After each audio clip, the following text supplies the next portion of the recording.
How to implement the data structure of a linked list in Python. Hi, in this video we will implement the different functions needed to implement a linked list in Python, such as adding elements, removing elements, and even reversing the list. For each function we will even mention the time and space complexity. At the end, we will run some test code to make sure that our code runs as expected. One last thing, we will use the class node to store the different elements in our linked list. The init function, or the constructor for the node class, receives a value of type int, but it could be any other type, and an optional pointer to the next element in the list, which its default value is just none. Okay, let's begin with implementing the init, or the constructor function of our linked list class. For that, we'll just set a head field to be none because we initialized the list to be empty. So self.head equals none. And for this, we just set time and time complexity to be O of 1 and space to be O of 1. Okay, add first. So for add first, we have to go through two options. One is what if the list is empty? In this case, we just set the head to be a new node. So if self head equals none, then self.head equals a new node with the value that we received to the function. But if the function is not empty, if the list is not empty, then let's add the node to be first in the list, meaning self.head equals a new node with the value, and it will point to the original first element in the list, meaning self.head. And in any case, we want to return the first element, which is the self.head. So for that, the time and space complexity are just O of 1. Okay, next, let's go and implement the add last. For that, we have to go through all of the elements in our list, make sure we made it to the last element, and only then we can add a new node. So we first have to check if the list is empty or not. Let's start with doing that. If self.head equals none, then the list is empty, then we'll just add a new node to be the first node. Self.head equals node with its value. Else, the list is not empty. Let's use a runner to go through the elements in our list. We'll set runner to be self-head, and we want to get to the last element in our list. For that, let's use a while loop, and while runner.next is not none, meaning there is another element, we'll just go to the next. We'll set runner to be the next element, runner.next. Okay, and after the while loop, now we know that we made it to the last element, so we can create a new element. So runner.next equals a new node with the value. And we want to return the new node that we just made, we just created, so return runner.next. And in the first option, we can just return self.head. So for that, the time complexity is O of n because we had to go through all of the elements in the list. But we used a pointer for the current element only. We didn't store all of the elements of the list in our memory, so the space complexity is only O of 1. Okay, let's continue to the next function, add after node. So for this function, we receive a node as a parameter, and we want to create a new node after that given node. So for that, we have to make sure that the node that we are given is not none. If it is, then we have nothing to do and just return none. Else, we want to create a new node with the new value that we received. And then, we have to make sure that the new node points to the next node after node, which we receive as a parameter to the function. So node next. And now we can set node next to be the new node that we just created. And we would like to return the new node. Okay, for that, the time complexity is O of 1. We just created one element, and as well the space complexity. Okay, let's move on to get first. So for that, it's a very simple function. For that, we just return the first element. It could be head, but if it's an empty list, then we just return none. So for that, time and space are just O of 1. Okay, get last. For get last, we have to go through all of the elements in our list, and only then we can return the last element. So let's make sure that the list is not empty, because if it is, we just return none. So if self head equals none, then we just return none.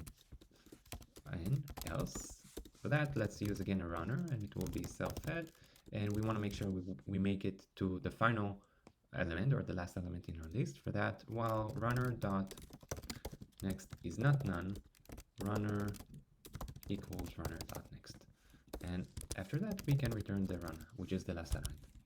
Okay, so for that, the time complexity is O of n because we have to go through all of the elements in our list, but the space is only O of 1 because we just need we just store one element at a time in our memory. Okay, forget we want to get the ith element in our list by index. Index is a type of integer.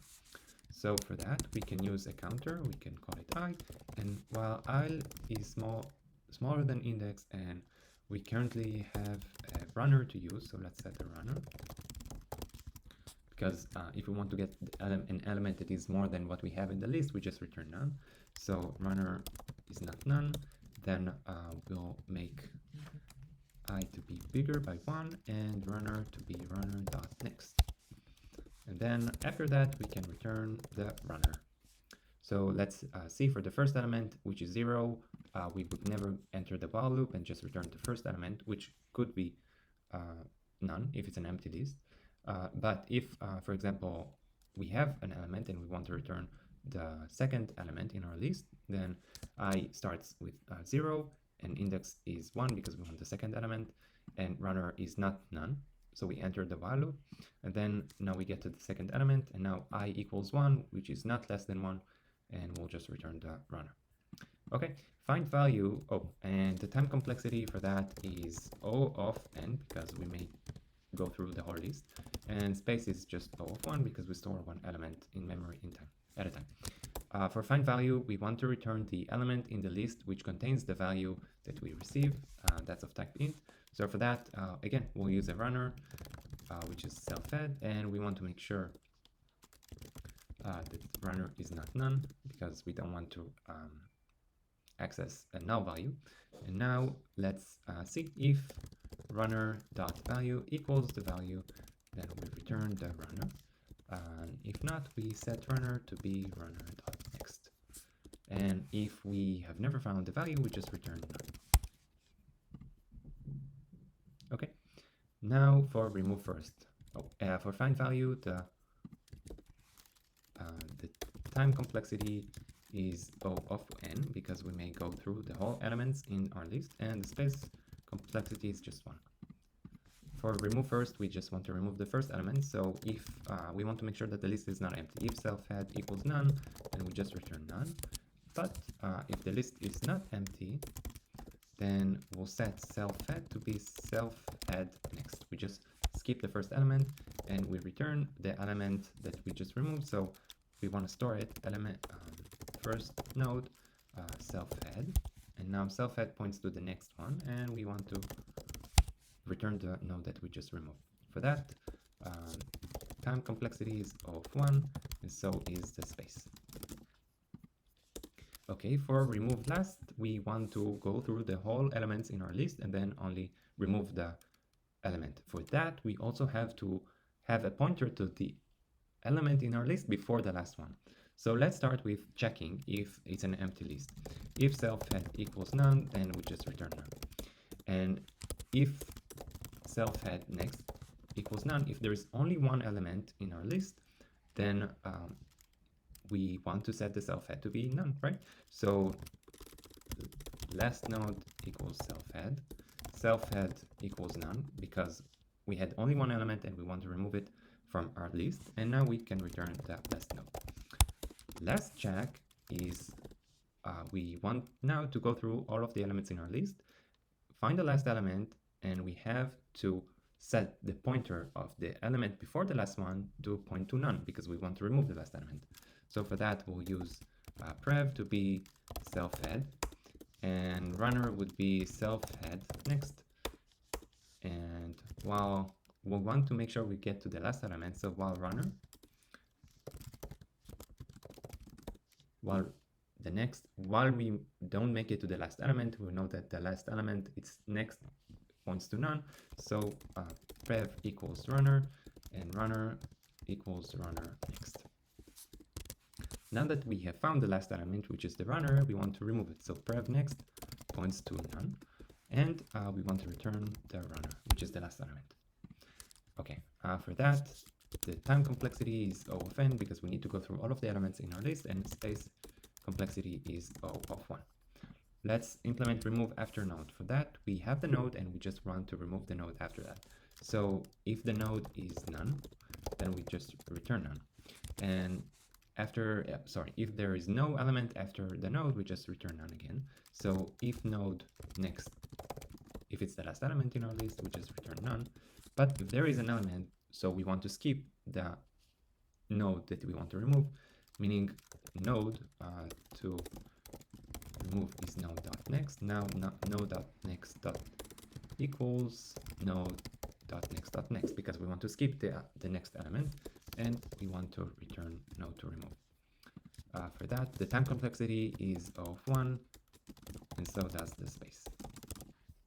Okay, for print list, we want to print each element, and we want to make sure that we don't want to print each element in a new line. So for that, let's use print. Well, we have to use a runner, self head, and while runner is not none, then we want to print runner.value, and that's it. And not to be a new line, but just a space, and then runner equals runner.next. And at the end, let's just print a new line. So it could be nicer, and the time complexity of this function is of n, and space is of 1. Yeah, so even if the list is empty, we just print a new line, and we never go into the while loop because self-head is none. Okay, and now let's implement the reverse function. So for that, let's use a variable that we'll call it prev, and that's for the previous element in the list, and for the first element, the previous element is none, of course.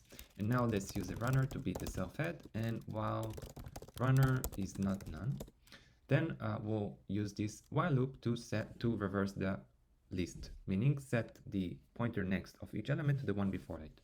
So let's start with finding the next element that we want to take care of. So next equal runner.next, and now runner.next points to the previous variable, and now we want the previous variable to be the current variable, that the current element that we're working on, and runner, and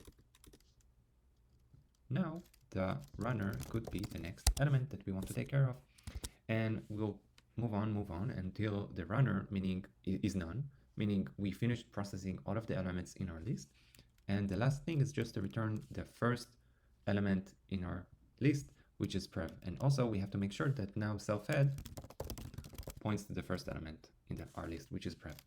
Now we can return self-head. Okay, for that, the time complexity is of n because we have to go through all of the elements, but we only store a constant amount of variables in memory at any point of time. So the space complexity is of 1. Amazing. Okay, now after that we've implemented all of our functions, let's run the test code and see if it works. For that, we'll create a new terminal, and I'll run Python 3, and the name of my file is linkedlist.py. Let's run it, and let's see. So we add first 5, then 8, then 2. Then we want to add after 2, 3, and then add last 14, and then 9. So what we expect is to be 2, 3, 8, 5, 14, 9. And this is the result that we get using the print function. And let's see. So now we want to get the third element. This is the 1, 2, 3 element. So we did receive 8, and we want to find an element with value of 14, and we did receive 14. And now let's reverse it, line 157. So now we expect it to be 9, 14, 5, 8, 3, 2. 9, 14, 5, 8, 3, 2. And we want to remove the first element and the second element, meaning we want to remove 9, and then we want to remove 5. So we did receive 14, 8, 3, 2. That's it. It's been a relatively long video, but you can stop the video at any time and examine the code that we've written together and think about the time complexity and the space complexity. And of course, if you have any questions, feel free to post them in the comment section, and I will be happy to answer any of your questions. Okay, thank you so much. If you found this video valuable, please like it, subscribe to my channel, and see you next time.